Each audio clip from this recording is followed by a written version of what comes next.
Alors voilà une partie de ma conférence qui était ce week-end en Avignon. Il y aura 3 parties. Cette partie est spécifiquement au sujet du projet de la table rouge que j'ai annoncé lancé pour le 15 octobre, mais que vous pouvez initier dès que vous le souhaitez. J'en ai déjà parlé dans ma lettre Substack posté hier et je vous remercie des réactions enthousiastes. L'idée de la table rouge, en fait, c'est que chacun de vous euh, prenne des nappes rouges et s'installe à une table de café et pose la nappe rouge après avoir demandé au cafetier l'autorisation ou à l'endroit où vous installez. Cette nappe rouge signifie que à cette table, le dialogue est ouvert et il y aura des échanges francs sur les différents sujets de notre époque, mais également des jeux ou des rencontres, la présentation des uns ou des autres. Quelqu'un qui est professeur de piano pourra expliquer qu'elle est professeur de piano, un jardinier pourra proposer ses services, évidemment payants, hein. Il n'y a pas de gratuité entre les personnes qui proposent leurs services, mais aujourd'hui, tout passe par Internet, presque plus rien ne passe par le monde réel. Les rencontres se font sur Internet, on cherche des jobs sur Internet, on cherche des infos sur Internet, et souvent on ne sait pas avec qui on échange. On ne sait pas, on ne peut pas voir en fait le regard des personnes avec qui on échange. Or, le regard est quelque chose d'essentiel et il y a beaucoup de personnes qui ont plus ou moins du temps. Il y a beaucoup de cafés, il y a beaucoup de lieux qui manquent de possibilités de socialisation. Et peut-être que avec ces nappes rouges, donc ces tables qui deviennent rouges, eh bien quelque chose va se passer. Alors le grand mouvement dont la France est vraiment fière et elle peut être fière, c'est le mouvement des Gilets jaunes. Et la plupart d'entre vous savent que j'ai passé beaucoup de temps à faire des vidéos, à travailler avec les Gilets jaunes, hein. J'avais commencé avec Vincent Le Maquis, on a fait pas mal de vidéos ensemble. Alors maintenant, il s'est un peu éloigné avec son âne et puis il a repris son bâton de pèlerin de la vie classique, mais la flamme brûle toujours en lui, et également avec les Gilets jaunes constituants. Et c'était toujours le même message. Le grand succès de l'aventure des Gilets jaunes, c'était la socialisation, c'était le fait sur ces ronds-points que les gens passent des heures ensemble, discutent, se rencontrent. Il y avait des jeunes, des retraités, des gens de toutes les couches sociales. Et quand il y avait des barrages filtrants, eh bien, il y avait l'explication. Et puis malheureusement, petit à petit, le mouvement a pris de l'ampleur. Il a eu besoin, entre guillemets, ou il a fait l'erreur de quitter les ronds-points pour devenir des grandes manifestations. Et on sait tous que ce sont des moments qui sont complètement stériles, qui sont infiltrés, et qui dit manifestation, dit de discours communs, phrases communes. Et puis tout ça a été caricaturé, a été bafoué. Et le mouvement a disparu d'ailleurs avec l'incendie de Notre-Dame. Mais les tables rouges partiront de la même idée, en fait. Il pourra même y avoir des personnes qui installent des tables rouges sur les ronds-points. Le rouge, c'est une couleur qu'on voit de loin, c'est une couleur qui est forte, c'est la couleur du sang, donc c'est la couleur du lien de la vie. C'est vraiment une couleur qui est essentielle. Et là, c'est une table rouge sur laquelle on posera nos mains, contrairement au portrait officiel d'Emmanuel Macron, puisque c'est une table rouge sur laquelle il pose ses fesses, en fait. Il s'assoit sur cette table, c'est pas très respectueux. Donc, et comme il est dans l'inversion, ça prouve que les tables rouges sont vraiment des tables importantes, des tables utiles, puisque lui les bafoue, il est dans le sacrilège. Donc je vous invite, mais j'espère que de plus en plus de personnes vous inviteront à faire la même chose, à préparer vos nappes rouges, à préparer vos idées. En même temps, à partir du 15, il y aura une revue en fait qui décrira en détail eh bien, des idées pas de règles, pas de plutôt des principes de fonctionnement. Alors on cherche le mot, puisqu'en fait, encore une fois, tout le monde sera libre. C'est véritablement, chacun fera de sa table rouge ce dont il a envie. Et comme eh bien, la nature fait bien les choses, on peut imaginer que petit à petit, en fait, il y aura plus d'échanges, il y aura plus de jeux. Certaines personnes pourront peut-être y apporter des dés, des cartes, de la couture, des idées. Quelqu'un qui est jardinier, comme je disais tout à l'heure, pourra peut-être poser un sécateur pour bien dire, voilà, si vous avez besoin de petits travaux, ou un peintre pourra mettre un pinceau, ou un portraitiste, ou un photographe pourra y mettre son appareil. Enfin, peu importe l'idée, où il y aura des bougies aussi, des croix, ce que vous voulez. Voilà, eh bien, à bientôt. Profitez de cette vidéo, partagez-la. Si vous avez des questions à me poser, bertrand@55bellechasse.com, bertrand@55bellechasse.com. Et surtout, n'hésitez pas à prendre des abonnements à ma lettre sur Substack, à vous abonner à cette chaîne sur YouTube, et bientôt à vous abonner au magazine de La Table Rouge. Pour le livre, ça va être peut-être un peu plus tard, parce que le livre est largement écrit maintenant, mais c'est comment essayer de ne pas tout mettre en même temps sur la table rouge. Voilà, donc ce sera peut-être un peu plus tard. En plus, j'ai mon procès qui va arriver, et je recommence à marcher à partir de cette semaine. En tout cas, je vous dis tous à très bientôt. Merci. Monsieur, vous aviez une question? J'avais une question sur la table rouge. Alors pourquoi une table rouge? Alors ça oblige à remonter en arrière. En fait, c'est un vieux projet que j'ai. En 2001, en septembre 2020, je suis à la tête d'une start-up qui est une web agency, et j'ai des grands locaux à Paris, et il y a des filiales dedans, enfin des sociétés qui font des sous-métiers, et entre autres, j'ai un copain qui a une activité à l'intérieur, qui fait des animations, enfin des jeux vidéo, qui à l'époque c'est très rudimentaire, et qui est par ailleurs un ex-légionnaire. Et aujourd'hui il est architecte. Et on vit ensemble le 11 septembre. Tout le monde se rappelle le 11 septembre, parce que moi je suis sur le point d'aller à un rendez-vous chez un client en Targaz. Et il y a un appel d'offres, et je suis jamais allé au rendez-vous, parce qu'au moment où je partais au rendez-vous, il y a ça. Et donc on reste devant les images, enfin on vit le truc. Sur internet, on avait les choses plus vite que sur... Oui. Non, mais c'est drôle, parce que moi, 11 septembre, le vendredi, je suis parti des États-Unis pour aller à un anniversaire surprise d'un copain qui fêtait ses 30 ans à Paris. J'ai fait l'aller-retour, États-Unis, Paris, et pendant tout le week-end, je leur ai raconté que j'avais un meeting vachement important, un board meeting, à New York le mardi. Et quand je suis rentré, le dimanche soir, et le 11 septembre, c'était un mardi, j'ai vécu là-bas. Et donc, je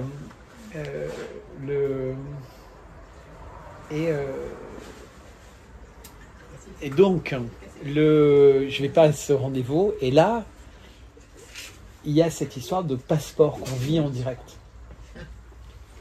Et là, on se regarde, tous les deux, on était déjà hyper complotistes, avant même le 11 septembre, donc vous imaginez, hein, on est mal barré avec nous, et on se regarde, on dit, c'est pas possible.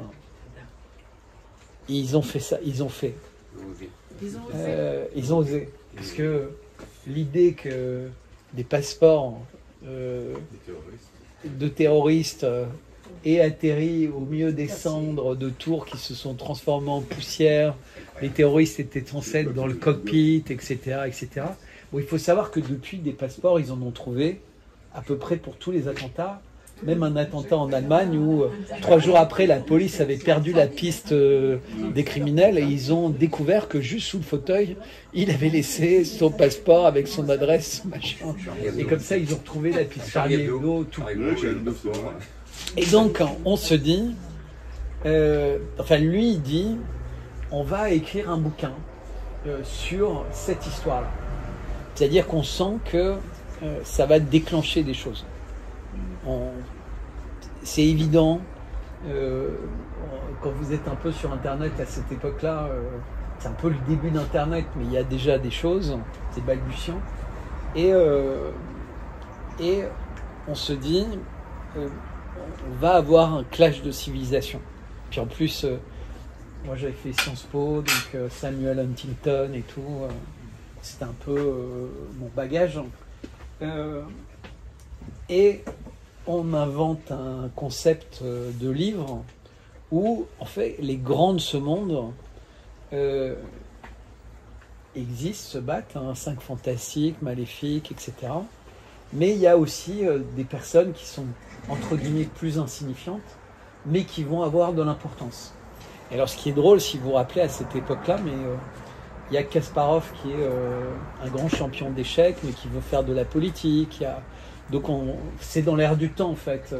Des gens qui sont sportifs, en football, qui veulent être président en Afrique, des gens qui jouent aux échecs, qui veulent devenir députés, etc. Et donc on invente des personnages qui sont un grand champion d'échecs, mais un peu comme Slumdog Millionnaire en fait.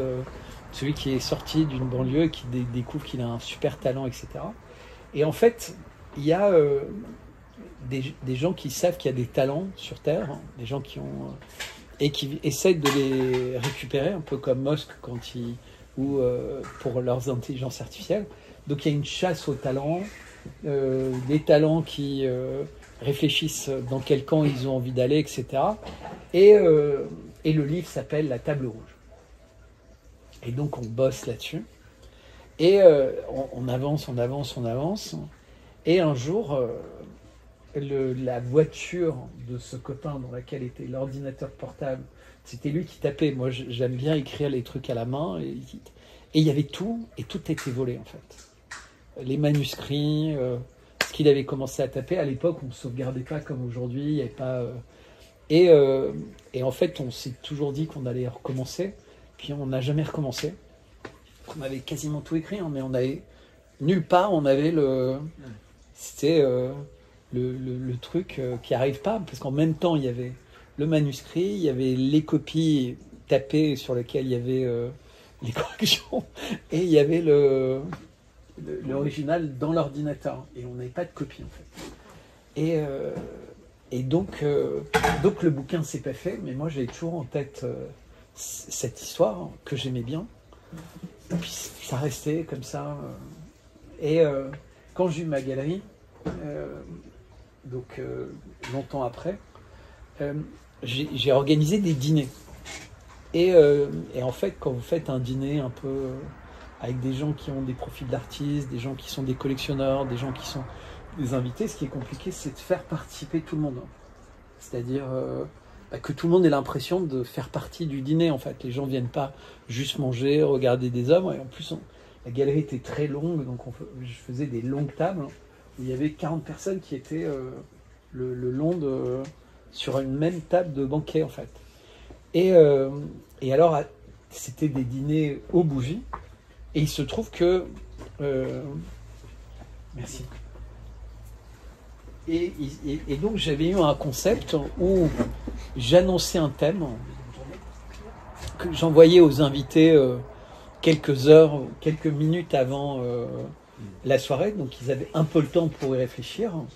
L'artiste de l'exposition parlait en premier parce que le thème avait à voir avec l'exposition, il avait à voir avec l'actualité, qu'est-ce qui se passe dans le monde à cette date-là, et c'était un thème un peu universel, donc un thème...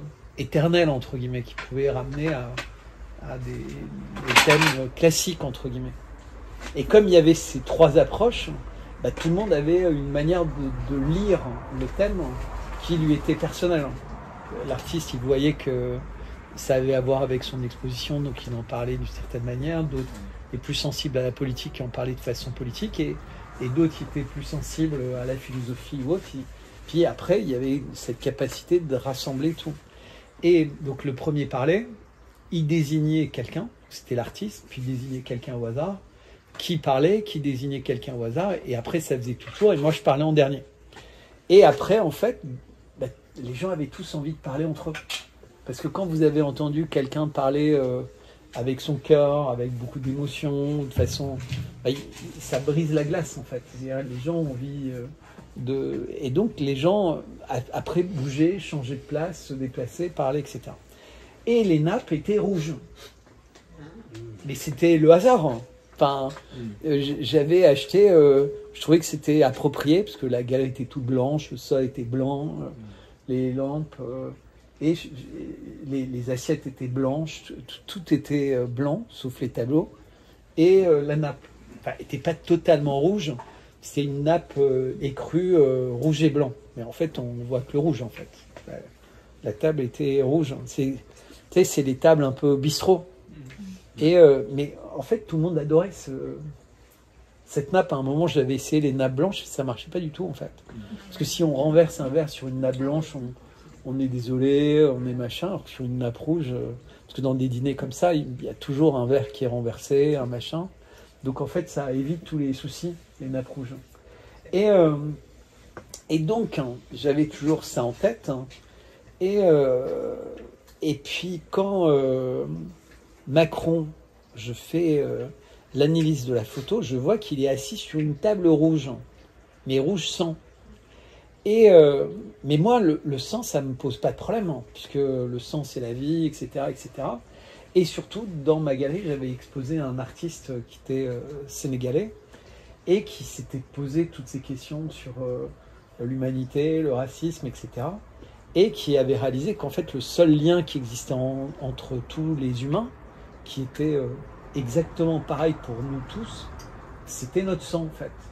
C'est-à-dire, vous pouvez prendre le sang de n'importe quelle personne sur Terre, il a les mêmes caractéristiques, même si les caractéristiques physiques extérieures de la personne sont très différentes. Donc je trouvais intéressant ça, parce que contrairement à la série Les Envahisseurs, etc., il n'y a pas de sang blanc, il n'y a pas de sang machin. Armstrong te dira que les os sont blancs. Oui, non mais... En tout cas, Et donc j'aimais bien ça, et puis je me disais, comme lui est dans l'inversion, il utilise la table comme une chaise, donc il met son cul au lieu de mettre ses mains, enfin bref, et c'était un blasphème en fait, ce qui veut dire que la table rouge, y compris pour lui, a de l'importance, et il l'a réduit à rien en fait. Donc ça a renforcé mon idée qu'une table rouge c'est quelque chose de bien, puisque c'était l'intuition que j'avais, puisque lui il essaie de la dénaturer en fait. Il la cache, et puis en plus il l'utilise vraiment. Elle est très luisante, il a fait changer le cuir, enfin, c'est pas une nappe, c'est vraiment une chair. Donc ce qui n'est pas du tout l'idée d'une nappe en tissu qui est là temporairement, qui est juste un signal, parce qu'en fait, pour répondre à la question, donc ça c'est pour ça que ça existe dans ma tête. Et puis une table, c'est pas que une table, ça peut être aussi une table de loi, ça peut être... Il y a énormément de sens, et ça colle toujours de façon très intéressante, l'idée d'une table rouge, si on se rappelle du sang, puis la couleur rouge, c'est vraiment une couleur très intéressante, très humaine. C'est vraiment une caractéristique, encore une fois, très forte de notre espèce, entre guillemets. Et donc, quand on veut dire que quelque chose est important, le rouge, c'est une couleur qu'on utilise. C'est-à-dire, si on veut qu'un email soit distingué, il y a toujours un petit sigle rouge, un petit truc rouge qui clignote, les véhicules des pompiers, enfin, bref, le rouge, c'est une couleur qui sauve les vies, d'ailleurs. Les pompiers, ils viennent pour nous sauver, et ils sont rouges parce que ça se voit, parce que... Donc bref, j'aime bien la couleur rouge. Le logo de ma galerie, il est rouge. J'ai toujours trouvé que c'était sympa parce que c'est une couleur qui se voit. Et donc, comme j'avais l'idée, parce que vous voyez, on le vit là, en ce moment, vous connaissez pas trop, on vient de faire une pause, tout le monde a envie de parler avec tout le monde, c'est sympa, etc. Et puis moi, je fais la même chose avec le miel, où je retrouve les gens, j'appelle ça les yeux dans les yeux autour d'un pot de miel, j'ai un pot de miel, et puis les gens viennent en fait parler. Mais le pot de miel, en réalité, c'est un prétexte, parce qu'il y a beaucoup de gens qui viennent uniquement pour le plaisir de parler. Donc il n'y avait pas de nappe rouge, bêtement, mais il y avait un pot de miel. Mais s'il y avait une nappe rouge, ça aurait été encore mieux. Et donc je me suis dit, mais tiens, si maintenant où je vais, je mets une nappe rouge, et les gens viennent me retrouver pour parler autour d'une table rouge, il peut quand même y avoir du miel, il peut y avoir des cartes, des dés, des catalogues, des photos, un livre, n'importe quoi, mais avec un signe caractéristique qui est une table rouge que les gens vont voir de super loin. C'est-à-dire, on voit nulle part des tables rouges. Personne dans un bar ou dans un... met une table rouge, c'est pas... Moi, j'avais ça dans ma galerie, mais c'est plus du tout la mode. Enfin, Vichy rouge, c'est peut-être certains le mettent chez eux, mais voilà. Oui, oui. Exactement, et quand on fait la fête en famille. Donc c'est le signe, encore une fois, de la chaleur, d'un moment de fête en famille. Et donc je me dis, bah voilà, partout en France, les gens qui vont vouloir adhérer au projet, ils vont prendre des nappes rouges, qu'ils vont trouver où ils veulent, parce qu'il n'y a pas de côté commercial en fait, et ils vont le mettre comme un signe de rassemblement. C'est-à-dire... le message, c'est on est disposé à parler, à échanger autour de cette table où les gens viennent en humain libre pour échanger en vérité ou pour jouer ou pour... un peu, c'est comme on va être carte sur table, quoi. On va se dire il n'y a pas de joker, si on vient là, c'est pour respecter des règles. Et donc moi je rêve que ça se passe. Et en plus, parce que j'ai testé un peu ça en discutant avec d'autres personnes, mais par exemple j'étais à Chinon il y a à peu près 2 mois et la personne, elle fait des formations pour que les gens apprennent à cultiver leur jardin. Mais c'est difficile de trouver des personnes. Parce que si vous faites des annonces un peu sur Internet, ben, vous allez peut-être attirer des gens qui habitent à l'autre bout du monde, mais pas forcément que dans votre ville, parce que dans les gens qui vous suivent, avec qui vous discutez, il y a peut-être 90% qui habitent loin de chez vous. Le succès du Bon Coin, c'est que les annonces, elles sont identifiées par région, mais ça fonctionne quand vous avez vraiment beaucoup de personnes qui utilisent le système. Et donc, vous allez dépenser beaucoup d'énergie pour toucher peu de personnes.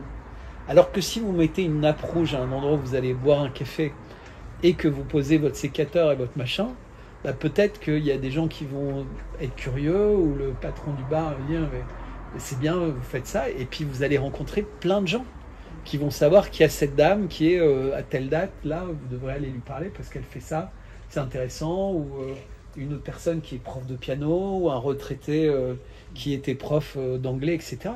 Parce qu'en réalité, quand vous faites des annonces dans un magazine ou avec un panneau publicitaire, en fait, vous essayez d'attirer des gens à vous, mais de façon très impersonnelle. Mais après, il va falloir le contact réel.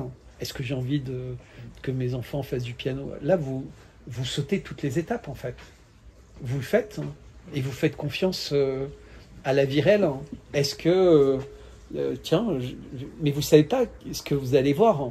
Vous savez juste que la personne en question, elle est là pour parler. Donc, et qu'a priori, elle est plutôt ouverte, curieuse, disponible, etc. Alors, moi, j'y crois. Parce que, en fait, ça me rappelle les Gilets jaunes. Je vais vous dire pourquoi. Dans les Gilets jaunes, ils avaient une marque caractéristique, c'est un gilet jaune. Mais, en fait, la raison, parce que j'ai beaucoup travaillé avec les Gilets jaunes, ceux qui me suivent depuis longtemps, savent que j'ai fait plein de vidéos avec les Gilets jaunes, avec Vincent Le Maquis, et après avec les Gilets jaunes constituants. Et eux racontent tous la même histoire. Ce que les gens aimaient dans les Gilets jaunes, c'était pas les grandes manifestations. En fait, ce qu'ils aimaient, c'est quand ils étaient sur les ronds-points, avec leur brasero, à boire le café ensemble, à raconter des anecdotes, ils resocialisaient. Et en fait, quand ils bloquaient les gens, ils leur expliquaient pourquoi ils les bloquaient, c'était quoi l'esprit, que c'était malheureusement important de bloquer un peu, mais c'était des barrages un peu filtrants, etc. Et ça fonctionnait. Et ça faisait comme un effet boule de neige, parce que c'était intéressant. Et évidemment, l'État a vu que c'était risqué, parce que ce système-là, en fait, il allait y avoir des gilets jaunes partout, qui allaient se mettre sur les terrasses des cafés pour parler aux gens, et pour planter des graines, pour leur expliquer la souffrance dans les banlieues, le bonheur d'habiter à la campagne, le machin, le ceci, le cela, et les gens allaient réapprendre à se parler et à pas avoir peur les uns des autres. Et donc en fait ils ont été pris en main par des gens qui ont dit on va faire le seul truc qu'on sait qui ne sert à rien et qui ne marche pas, ils vont faire des manifestations. Et ben ils ont fait des manifestations, ils ont été infiltrés. Dans les manifestations, ce qui compte, c'est pas le nombre de graines que vous semez, le nombre de personnes qui grandissent et qui évoluent en bien. Ce qui compte, c'est ils étaient 50 000. Ah non, mais la police, elle dit qu'ils étaient que 30 000. Le syndicat dit. Et donc, on est dans des chiffres, dans des machins. Donc, on regarde plus en fait la manière avec laquelle ça fait évoluer la société ou autre. On est sur des indicateurs qui vont être truqués. On va rendre les choses difficiles. Ensuite, ils vont mettre des black blocs qui vont faire des violences, donc les gens vont avoir peur. Ils avaient des policiers qui vont... Alors que ça n'aurait jamais pu marcher s'ils étaient restés sur ce qui était leur point fort. La deuxième erreur qu'ont fait les Gilets jaunes, et c'était peut-être un peu la pire, c'est qu'au lieu d'être très humains, hyper libres comme ils étaient, et qui racontaient totalement en vérité ce qu'ils vivaient et la raison pour laquelle ils étaient là, et chacun avait des raisons différentes, mais c'est ça qui est génial. Ils n'avaient pas une raison, c'était pas monolithique les Gilets jaunes, c'était des centaines de milliers de personnes qui avaient des raisons différentes de porter un gilet jaune, et le seul point commun c'était le gilet jaune. Et là d'un seul coup, ils ont voulu trouver des gens qui allaient théoriser les choses, mais ça peut pas marcher. Vous pouvez pas, c'est pour ça que je dis, la table rouge, chacun y apporte ce qu'il a envie d'apporter, il n'y a pas de règle. Le magazine donnera des pistes, des idées, vous pouvez faire des jeux, vous pouvez faire des machins, vous pouvez lire un texte, vous pouvez, si vous voulez, puis vous aurez la version internet, mais chacun est libre parce qu'en fait on a tous des raisons différentes de vouloir croiser quelqu'un, rencontrer quelqu'un. Et ça c'était la deuxième erreur qui était grosse, c'est qu'on a voulu dire, et ça c'était le piège évidemment des politiques et des médias, c'est mais vous les gilets jaunes, qu'est-ce que vous voulez? Et la réponse aurait dû être mais non, mais les gilets jaunes, chacun veut quelque chose de différent, mais on est tous en colère. Mais non, il fallait les mettre ensemble, et en faisant ça, ils savaient qu'ils allaient diviser. Exactement comme avec le Covid, puis avec le machin, puis avec le truc, en fait, on divise tout le monde. On n'est pas d'accord sur ceci, sur cela, etc. Résultat, on est tous seuls face à... Alors qu'en réalité, on a tous la même raison, c'est petit 1, on ne vous fait pas confiance, petit 2, vous nous mentez, petit 3. Et ça suffisait en fait. Parce qu'on n'a pas besoin d'être d'accord sur l'Ukraine, ou si on est d'accord sur le fait que les gens qui ont les médias, ou qui parlent dans les médias nous mentent, on est déjà bien parti en fait. Et qu'il y a peu de personnes qui disent la vérité, parce que... Bon, enfin bref. Et le troisième point, c'est qu'en fait, ils ont fait appel à des intellectuels qui rêvaient de ça depuis très longtemps pour devenir les théoriciens de ça. On va créer le RIC, on va créer le machin, le ceci, le ça. Moi, j'ai essayé d'écouter les gens qui disaient ça, je ne comprenais rien. Mais rien. Je ne comprenais rien. C'était pas simple. Ça demandait une organisation, des exercices qui allaient créer plein de conflits, parce que tous les gens qui avaient participé avaient rien compris au truc. Donc, vous savez, quand c'est compliqué, c'est déjà mal barré. Hein. Donc, une affaire mal comprise, c'est une affaire mal réalisée. Et en plus, c'était souvent des personnes qui disaient à d'autres alors qu'ils avaient des trucs qu'ils essayaient de refiler depuis 40 ans, qu'il était temps de les écouter parce qu'ils avaient eu raison depuis le début. Alors qu'en réalité, on parle d'une révolution ou d'un changement de paradigme, mais c'est pas à des gens qui réfléchissent depuis 40 ans de dire à des gens qui vont faire une révolution ou changer les choses ou survivre à une guerre, comment ils doivent vivre après. Ça va se décider en fonction des circonstances, du lieu. Est-ce qu'on vit dans des grottes, dans des ruines? Enfin, qui peut dire aux gens de Gaza maintenant vous allez faire un référendum d'initiative citoyenne? Les mecs ils disent vous êtes malades. Apprenez-nous à pêcher, à boire de l'eau. Enfin, on a besoin d'avoir un chef scout, on n'a pas besoin d'avoir un chef élection. Enfin, vous voyez ce que je veux dire? Et tout est comme ça en fait. Donc c'est toujours un sens pratique, mais qui ne fait que flatter l'ego de quelqu'un qui veut prendre le leadership intellectuel ou professionnel dont il a été indigne toute sa vie, mais subitement, c'est son heure. Et il y a des gens qui ressortent à chaque crise, toujours les mêmes. C'est mon tour. Alors on a Emmanuel Valls, spécialiste. Non mais il y en a d'autres. Non mais vous voyez, ce que je veux dire, c'est qu'en réalité, je crois que les intelligences artificielles, pour revenir à ce que je disais tout à l'heure, bientôt elles seront meilleures patronnes de boîte ou patrons de boîte, ou si c'est féminin ou masculin, meilleurs coureurs de 100 mètres, meilleurs joueurs de tennis, meilleurs joueurs d'échecs, etc. Maintenant, à Noël, cette année, on peut déjà acheter des robots qui courent le 100 mètres en 25 secondes. Hein. C'est rapide. Hein. C'est pas aussi rapide que Carl Lewis, mais et c'est des trucs chinois, ça vaut moins cher qu'une voiture, ça fait plein de choses, dont le sprint, le karaté, le machin, puis ça va aller à une vitesse incroyable. Donc si nous, les humains, on retrouve pas l'envie de se retrouver sans avoir, juste pour planter les graines les uns dans les autres et apprendre des choses simples, autour d'une table rouge, mais s'il y a des gens qui veulent mettre une nappe verte, ils pourront dire c'est ma table rouge, mais elle est verte, parce que j'aime pas le rouge. Mais en fait, c'est juste que le rouge, je peux vous dire que ça se voit vachement bien. Ça dit plein de choses. Voilà. Donc ça, c'est ce que moi, je voudrais lancer le 15 octobre. Donc, il y aura un livre. Alors, il ne va pas sortir le 15 octobre parce que je travaille trop. Mais parce que je ne peux pas faire tout ce que je fais et un livre en même temps. Je suis désolé.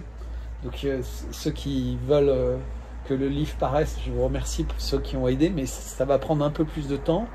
Il va y avoir une revue dans laquelle, parce que le livre, le problème, c'est que moi, ce qui m'intéresse, c'est pas ce qu'on pouvait écrire il y a 6 mois, c'est ce qu'on peut écrire maintenant.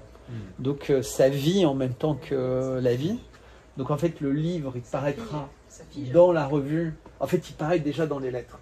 Parce que je me suis rendu compte que quand j'écris une lettre, je prends des notes, j'écris, machin, etc. Et puis à la fin, en fait, c'est comme dans un cours, ou comme dans une mission, ou comme dans... on essaie de faire un résumé. Et donc, voilà, j'ai trouvé que c'était sympa, la mère de la table rouge qui explique un peu comme une doctrine aux enfants de façon hyper pédagogique, ce qui parfois est un peu compliqué, en fait. Vous verrez dans la lettre d'aujourd'hui, j'écris une longue lettre en fait sur un peu qui est Trump, avec les côtés positifs et négatifs. Et à la fin, j'explique comment on évite, entre guillemets, de trop croire ou de ne pas croire en quelqu'un comme ça, en fait. Et donc, il y aura ça, mais il y aura aussi... Moi, j'aime bien chiner. Alors, c'était sympa parce que Denis m'a dit va voir à cet endroit, samedi, il y a une brocante. Et quand j'étais, on m'a dit va à Carpentras, dimanche, j'ai fait 2 brocantes. Et c'était super. Et dans les brocantes, parmi les choses que j'aime bien chiner, c'est, ça vaut 1 euro, 2 euros chez Emmaüs, les vieux almanachs. Vous savez, les trucs, ça vaut rien du tout. Mais quand vous en prenez un, pareil, les livres de médecine, les livres de botanie, ça vaut rien du tout. Des jolies gravures, des photos. En fait, l'idée, c'est d'en récupérer. et puis des pages de ces livres, les insérer dans un comme des collages. Donc chaque revue sera unique en fait, parce que ça c'est mon côté galeriste en fait, les personnes auront des exemplaires. Donc là, dans les personnes qui m'appellent, il y en a qui proposent d'aider à faire des exemplaires. Donc c'est comme des objets d'art en fait. Mais ça c'est pour les gens qui voudront acheter ça parce qu'ils veulent soutenir le projet, puisqu'en fait ce sera la seule monétisation sera cette revue. Puisqu'en fait, tout le reste, sinon vous avez bien compris, chacun indépendant. Si quelqu'un devient très riche parce que il a une idée autour de la table rouge, tant mieux. C'est son truc. Hein. Ça, chacun est le libre entrepreneur de la manière avec laquelle il a envie de faire le bien autour de lui. Donc moi, j'ai pas du tout envie d'avoir mon mot à dire là-dessus, parce que si c'était le cas, ça marcherait pas. Donc, mais il y a des personnes qui disent, moi, j'aimerais bien avoir un mode d'emploi, etc.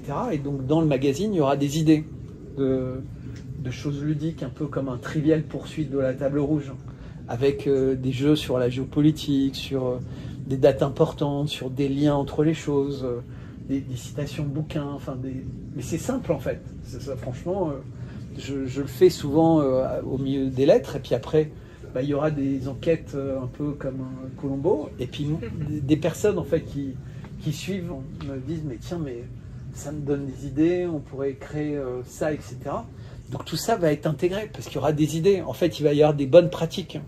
C'est-à-dire, il y a des gens qui vont faire ça et puis qui vont envoyer des mails comme une boîte à idées et dire bah tiens, moi j'ai fait ça, je me suis heurté à tel problème, j'ai vécu ça, etc. Et donc en fait, c'est comme font les consultants. Hein, on capitalise, hein, on apprend ce qui est bien, on apprend ce qui est moins bien, et puis on propage en fait. On dit voilà, le soir mettez une bougie, mais n'oubliez pas de mettre un truc sous la bougie, sinon vous allez salir votre nappe et elle sera difficile à laver parce que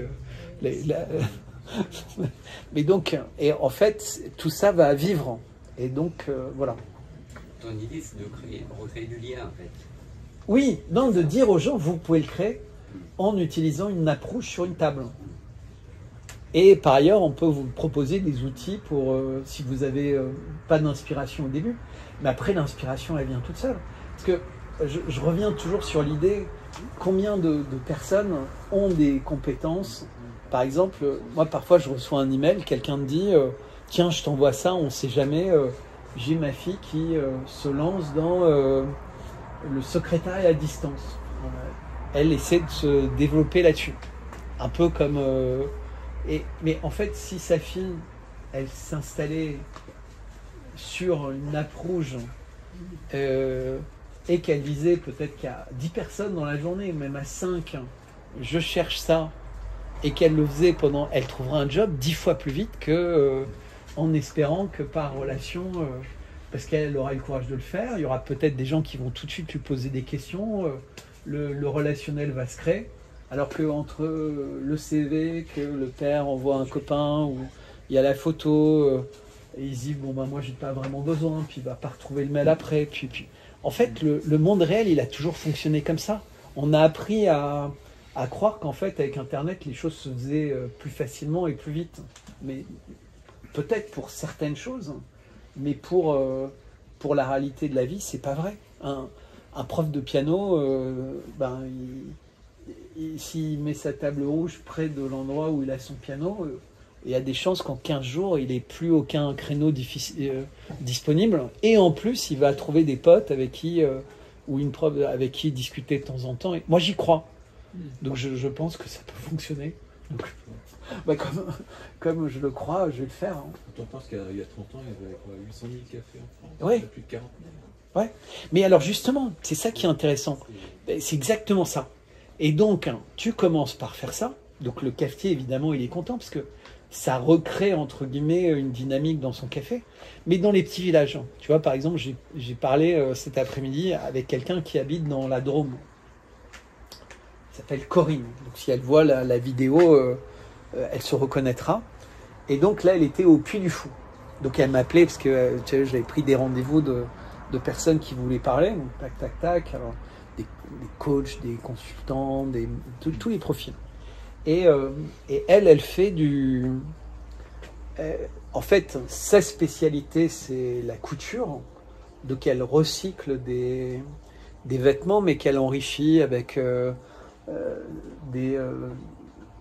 comment ça s'appelle, hein, n'importe quoi en fait. Elle prend une veste au dos, enfin bref. Mais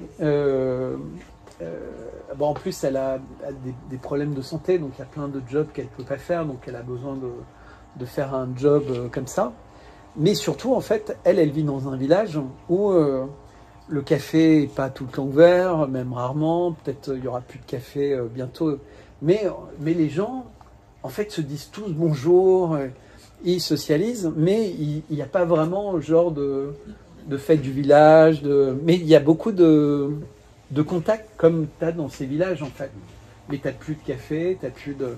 Mais si tu recrées comme ça un petit lien, petit à petit, tu vois, elle fait ça, et puis en même temps qu'elle fait ça, tu sais, c'est comme les peintres dans la rue. Tout le monde sait que quand tu fais tes peintres dans la rue, tu attires du monde. Tu attires plein de gens. Et en fait, elle a tout de suite eu l'intuition que c'était absolument ce qu'elle devait faire, en fait. Se mettre et commencer à faire ça. Et en fait, quand tu fais ça, tu crées peut-être un engouement ou pas. Peut-être ça marche pas. Mais à un moment, en fait, tu vas voir le maire du village et tu lui dis Monsieur le maire, on est maintenant 50, on est très actif, etc. On sait qu'il y a des locaux qui sont disponibles. Est-ce qu'on pourrait avoir, là c'est l'hiver, est-ce qu'on pourrait avoir les clés du local? Moi, je veux bien être responsable. Et là, on arrive dans l'étape suivante, qui est les lieux, en fait. Et là, parce qu'en réalité, si vous démarrez par le lieu, ça marche pas. C'est-à-dire, si vous voulez tout de suite aller voir un maire en lui disant donnez-moi les clés du truc, ça marche pas.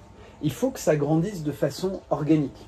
C'est-à-dire qu'il faut que ce soit naturel.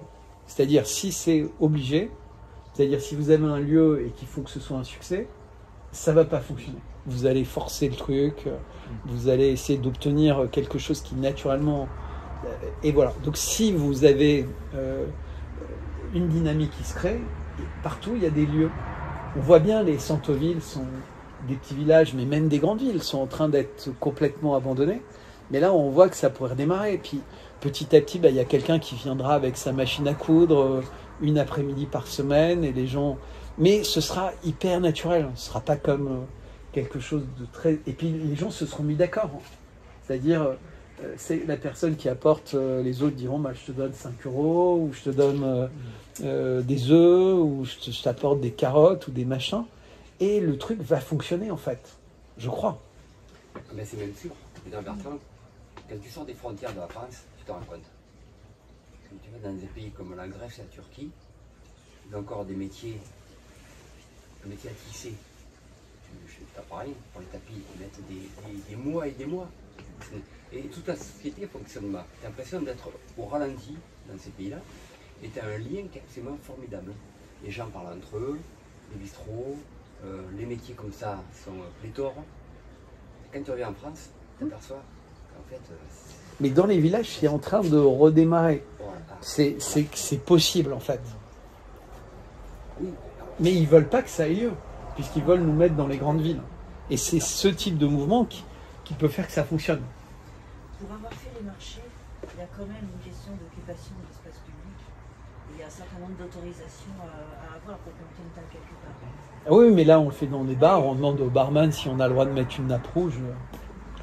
C'est lui qui dira oui et personne ne pourra l'empêcher. Hein. Idéalement, il faudra que les bars aient des petites piles de nappe rouge en disant nous on est un bar ami de ce projet-là. C'est juste que sur la chaussée, ça pose quelques petits soucis de légalité pour s'installer. Il faut au moins avoir une association. Oh, je pense que si tu mets une nappe rouge par terre, et que, comme pour un pique-nique. Sur un marché, que le glacier non, mais c'est pas dans un marché.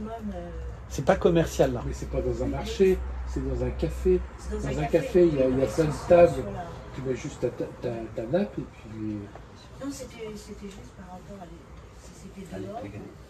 qu'il y avait des choses auxquelles il fallait. Non, mais de toute façon, si ça fonctionne, tu as raison de le dire, il y aura des difficultés, mais c'est là où justement, c'est peut-être le seul rôle d'une équipe un peu centrale, c'est de sans cesse résoudre ce genre de problème.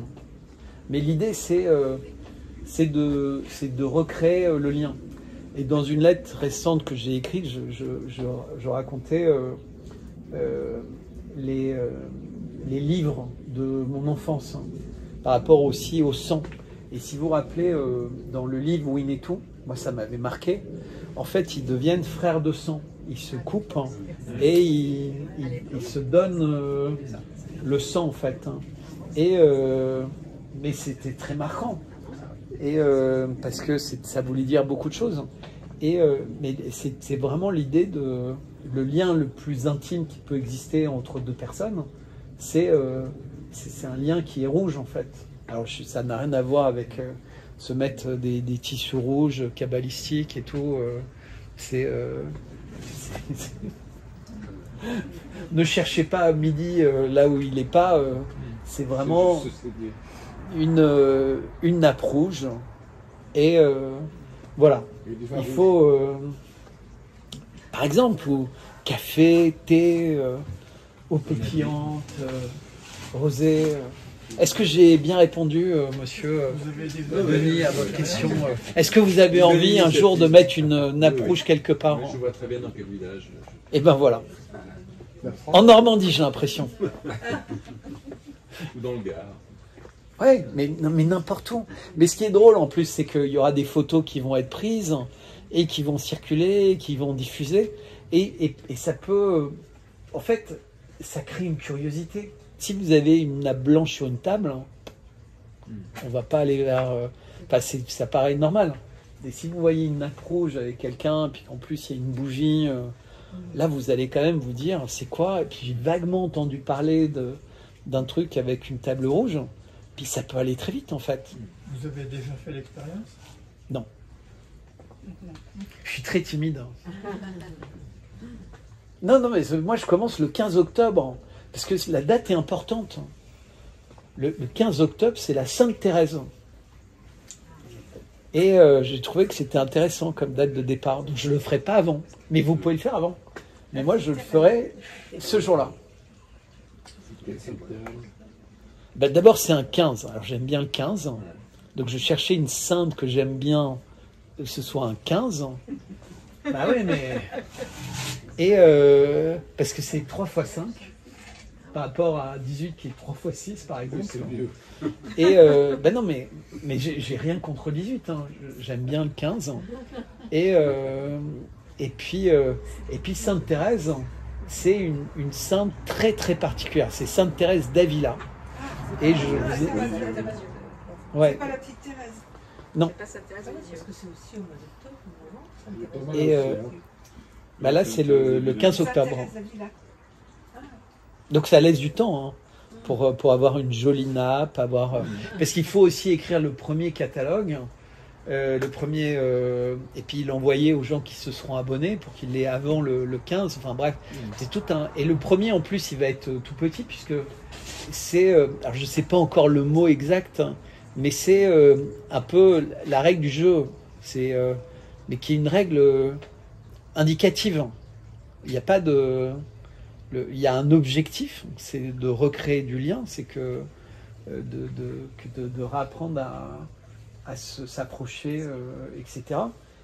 Mais il faut quand même... c'est des petits conseils, en fait. Oui, il faut apporter un mode opératoire. Exactement. Celui qui va l'animer, un guide d'animation. C'est comme les dîners dont je parlais. C'est-à-dire, moi, j'avais la règle en tête, mais peut-être quelqu'un qui aurait vécu 10 fois, il n'avait pas vu ces petits détails, mais si je l'écris, n'importe qui va pouvoir lire et faire la même chose. Bah là, c'est pareil, en fait. Quelle est sa spécialité à Sainte Thérèse d'Avila? Moi, j'aime bien dire qu'elle aime bien les causes un peu désespérées, comme... comment elle s'appelle Oui, comme Rita. Bah, elle a la même caractéristique, une de ses caractéristiques. Mais je sais plus, il y en a plein, mais elle est... d'abord, c'est une des patronnes de Paris. avec Sainte-Geneviève. Il y a 3 patronnes à Paris. On s'en fout là. À Paris. Si, mais c'est bien. Mais parce que Paris, c'est très important.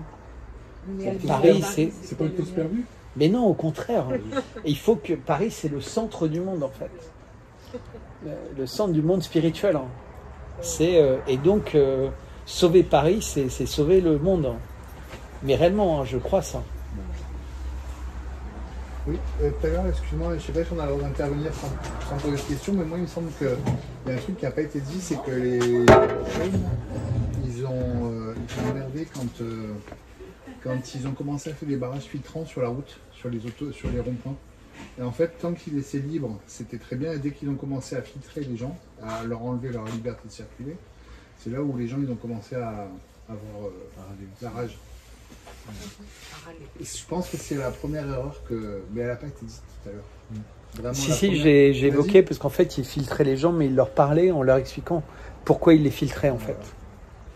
Mais de toute façon, moi j'en ai beaucoup parlé avec les constituants, et en fait, ils ont vécu ça comme un abandon, tout ce qui s'est passé après dans le mouvement, et donc ils n'ont pas envie de recommencer, parce qu'en fait, ils étaient sur un programme un peu militaire. C'était une guerre, il fallait gagner cette guerre, il fallait renverser quelqu'un. Alors que moi, mon idée de table rouge, c'est pas du tout de renverser quelqu'un, ça se fera tout seul, si ça doit se faire. C'est de redonner aux gens les moyens d'être heureux, d'être épanouis, d'être connectés avec d'autres personnes, de promouvoir leur job s'ils ont un job qui mérite d'être promu ou qu'ils ont envie de promouvoir. En fait, c'est de recommencer à avoir une vie normale, en fait. Aujourd'hui, on a une vie qui est totalement ou qui est de plus en plus artificielle, en fait. Ça m'a beaucoup inspiré de passer 10 jours chez toi. Je reviens quand tu veux. Oui, c'est ce que dit Jean-Marie, c'est fraterniser de nouveau. Oui, exactement. Exactement. Mais il y avait quelqu'un qui disait ça avec le fronton, qui disait, mais c'est...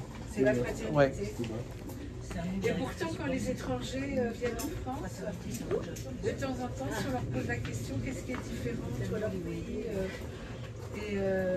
et le nôtre, notamment on a posé la question à plusieurs amis néo-zélandais, et très différemment, la réponse était toujours la fraternité. On dit, ah bon, comment vous voyez ça?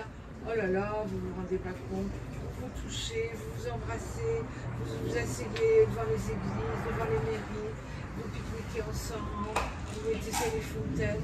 Pour eux, voilà, les Français étaient très fraternels. Non, ça ne pas C'est des Britanniques.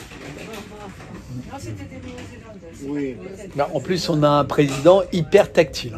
Ah oui. Enfin, c'est pas avec qui.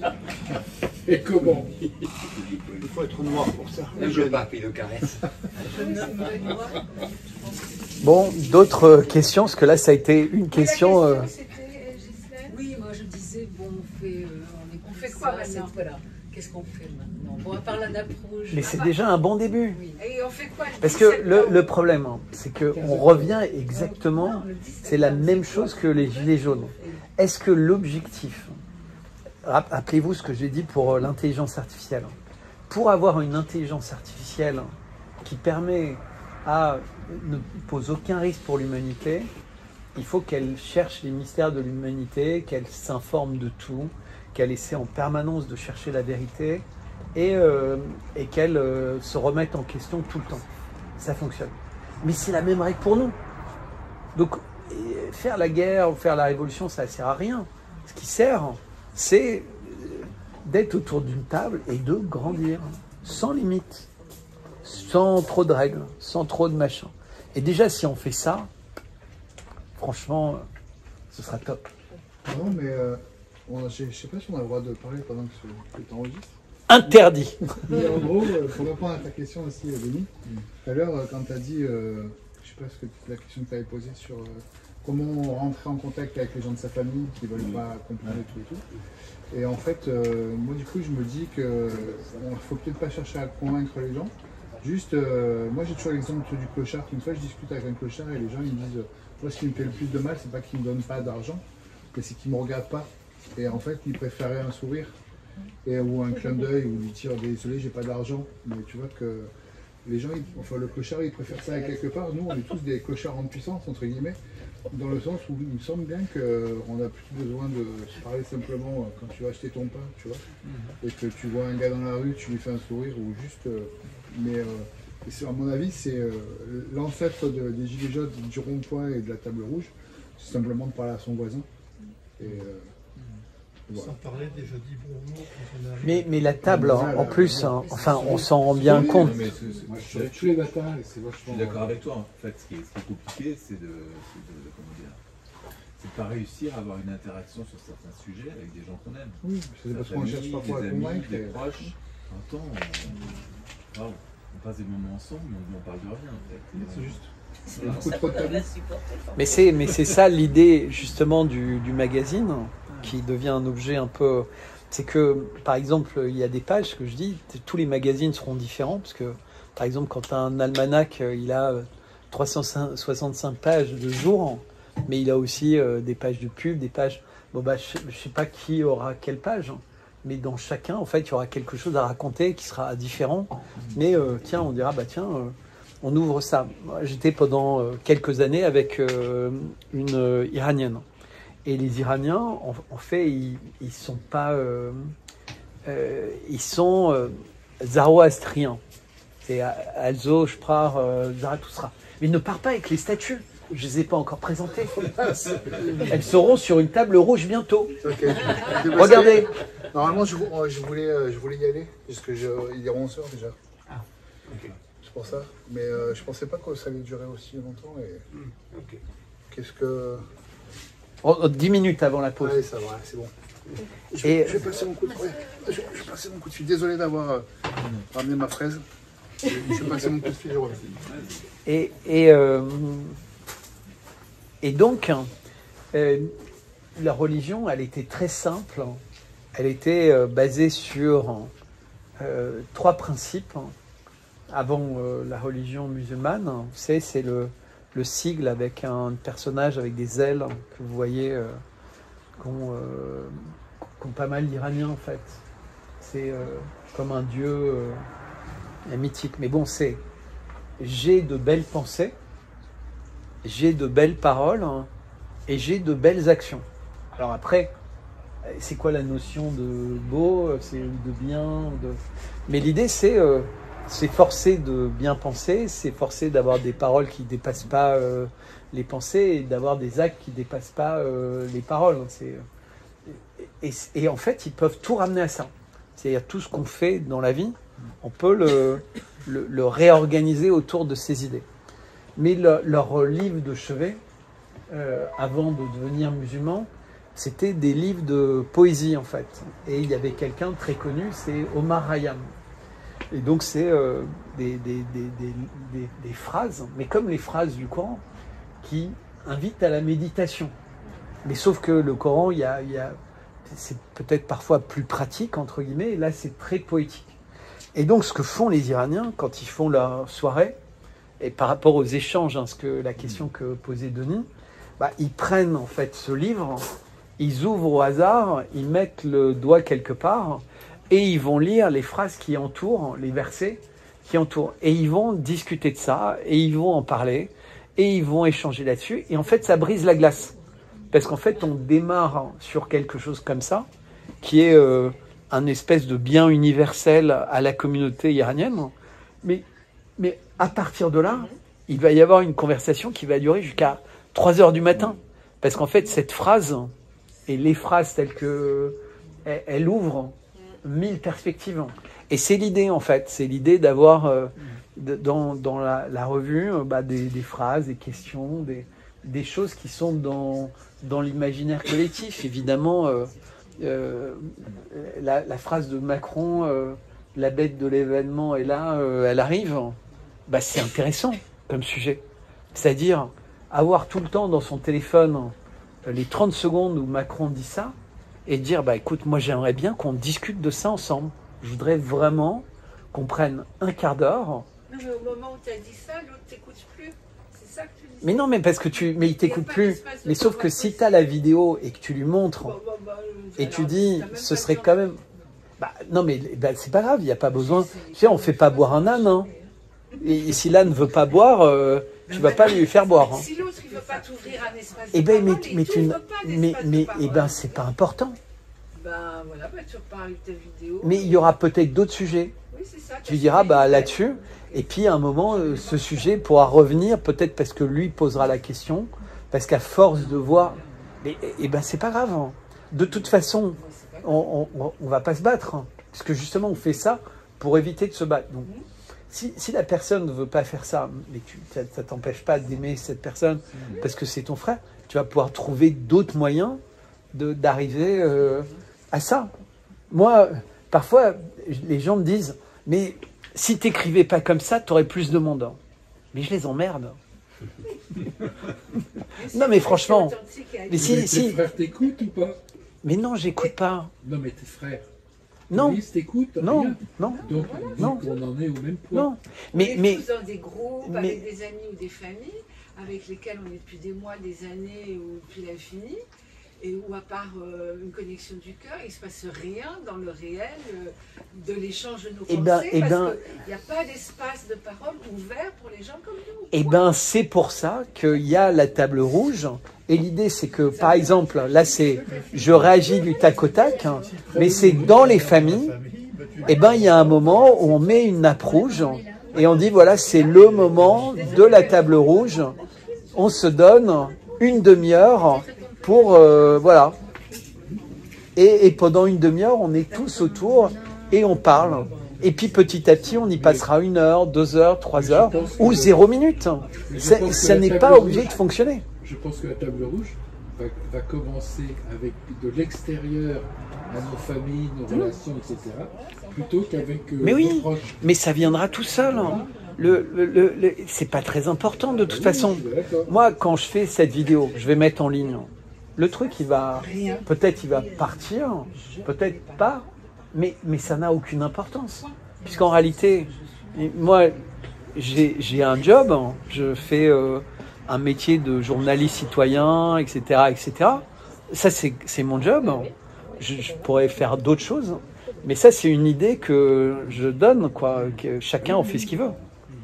Ça se monnaie pas. Je vends pas de nappe. Voilà. Tu sais, parce qu'il y a des endroits, je vais penser par exemple à des endroits, je sais pas, on peut dire par exemple de yoga, où tout ça, ça peut exister, où c'est des espaces bienveillants, où chacun peut parler, et néanmoins, on se rend compte que dans ces espaces-là, on peut parler quand même, que quand on va dire ce que l'opinion majoritaire attend qu'on dise. Voilà, c'est tout. Donc nappe rouge ou pas nappe rouge, enfin s'il y a nappe rouge, ça va être encore pire. C'est comme le chiffon rouge agité devant le tout rouge. Mais c'est ça qui est génial. Déjà, on est toléré dans cet espace-là parce qu'on est porteuse d'un savoir-faire ou d'une connaissance qui est respectée. Mais on ne veut surtout pas que la personne parle. C'est clair, je parle de moi. Voilà. Donc, bon, ça va se passer parce que j'accepte de me taire et d'être invisible. Mais je suis habillée en rouge des pieds à la tête. C'est pas la peine que j'aime mais la question, c'est est-ce que la semaine prochaine, tu vas te dire que tu vas commencer à chercher autour de toi une nappe rouge en disant, eh ben, je vais essayer. Mais moi, je suis la nappe rouge. Oui, mais non, mais il y a être la nappe rouge et poser une nappe rouge sur une table. Tu vois, c'est très différent, vraiment. Et est-ce que l'idée... Moi, j'ai posé la table rouge mercredi. Voilà. D'accord? Ouais. J'ai eu 0 retour. 0. Tu sais pas encore? Oui, j'ai semé des graines. Ah, ça, je le sais. On me dit. Tu sais, ouh là là. Grande semeuse de graines. C'est bon. Bon, bah... Mais il y a soi-disant de l'amitié, du respect entre nous, etc. C'est pas au point qu'une seule personne. C'est pas dans la tête des gens. Oui, je sais qu'il peut se passer le petit cheminement. Peut-être c'est un mois après. J'ai une main, regarde. Ok. Peut-être ont-ils été timides. Très typique. De toute façon, je pense l'importance des outils pédagogiques, des outils d'accompagnement de ce genre de choses. Enfin, il va falloir. Ouais. Je pense à la façon. Ah non, mais il y a un travail énorme à faire pour que ça grandisse. Mais il faut commencer. Exactement. Il va falloir qu'on trouve. Exactement. Mais c'est vraiment ça l'idée. Mais si, parce que Denis, il m'a dit qu'il avait un peu de temps quand même. Non, mais moi je pense que commencer dans un petit troquet, puis voilà. Ouais. De toute façon, moi ce que je pense, c'est que avec le portable, on n'a jamais eu autant accès à l'information. Je pense qu'on ne s'est jamais autant isolé de son prochain. Et je pense que c'est voulu.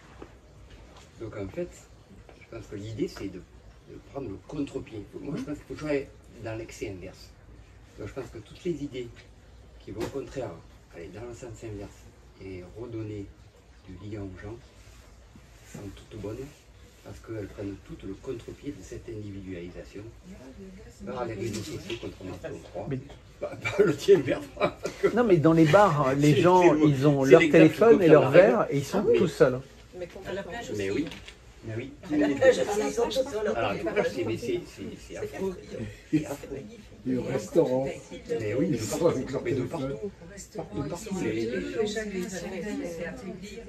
C'est la génération qui nous suit, c'est encore Oui. nos enfants, c'est encore pire. Nos enfants, c'est encore pire que nous. D'ailleurs, nous, on est d'une certaine génération. C'est pas un hasard, parce qu'on a vécu sans le portable, on sait ce que c'est. Mais nos enfants ne savent pas vivre. Nos enfants ne s'en rendent pas compte. Pas du tout. C'est un complot contre la jeunesse, moi je dis. Non, c'est un autre mode de vie. J'ai découvert pendant le trajet que Jean-Luc était un champion de natation. Ah oui. J'ai été. Partagé, il y a un champion de volley. Là, il y a un champion de volley. J'ai été. Non, mais donc, de toute façon, l'idée, c'est que, encore une fois, c'est très modeste parce que il n'y a pas d'invention particulière. On sait tous que quand on met une nappe sur une table, ça fait quelque chose. Ça rajoute un peu de cérémonie, etc. Et que le rouge, ça a été exprimé, c'est Noël, c'est la fête, mais c'est surtout aussi très visible, ça se détache. Et le fait d'être visible, c'est important, puisque l'idée, c'est d'attirer le regard et de démarrer quelque chose. Après, moi, je vais vous raconter quelque chose. Il y a 10 ans, à peu près, j'ai créé une foire d'art contemporain et qui s'est développée en Suisse, en France, aux États-Unis, etc.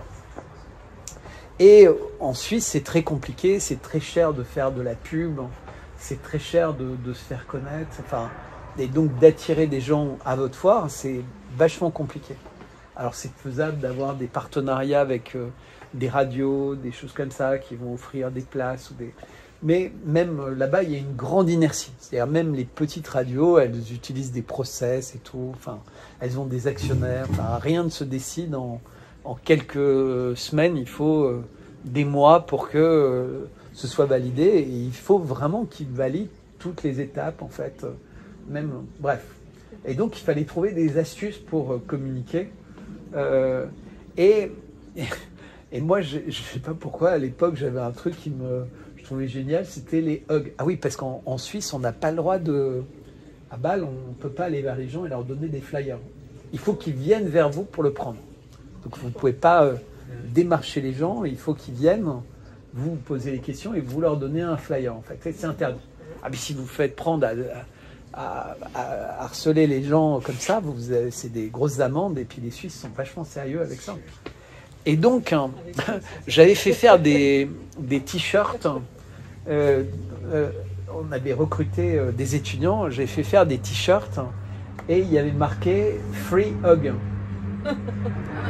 Et donc sur I love Basel, I love machin. Et donc on choisissait des étudiants sympas. Alors c'est compliqué en plus de trouver des Suisses qui veulent bien donner des hugs et recevoir des hugs, parce qu'ils sont beaucoup moins tactiles que nous. facile. Mais comme en Suisse, il y a plein de Portugais, Italiens, machin, qui sont dans les écoles. Enfin, mais vous pouvez pas imaginer le succès du truc. On en mettait aux aéroports, on en mettait dans les gares, avec les flyers, free hug. Mais les gens veulent des hugs, en fait. Même les Suisses. Et donc, il y avait ça. Et puis après, on avait des gens qui faisaient un peu jongler, machin, etc. On faisait des choses pour... mais comme ça s'est fait à toutes les époques. C'est-à-dire, pourquoi utiliser des méthodes modernes alors que les anciennes méthodes fonctionnent? Donc, voilà. Bizarrement, les gens sont très demandeurs, en fait. Ils ont ce besoin, mais ils n'arrivent pas, j'ai l'impression, à franchir. Il y a une barrière, il y a quelque chose. Ils sont coincés, peut-être. Je ne sais pas ce qui se passe. On peut peut-être arriver au café avec une lampe rouge en 4. Mais oui, mais peut-être. Hein. Ou en avoir une en plus en cap à proposer pour une autre table. Mais voilà, donc on peut faire une petite pause. Et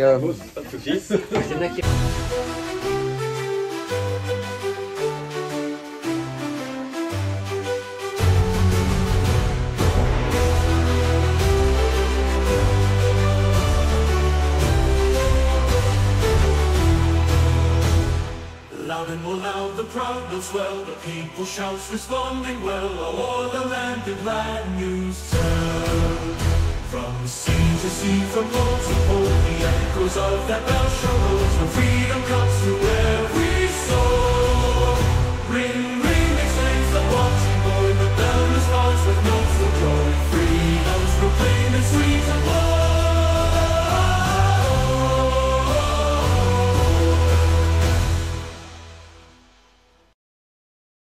Abonnez-vous, s'il vous plaît, à mon Substack.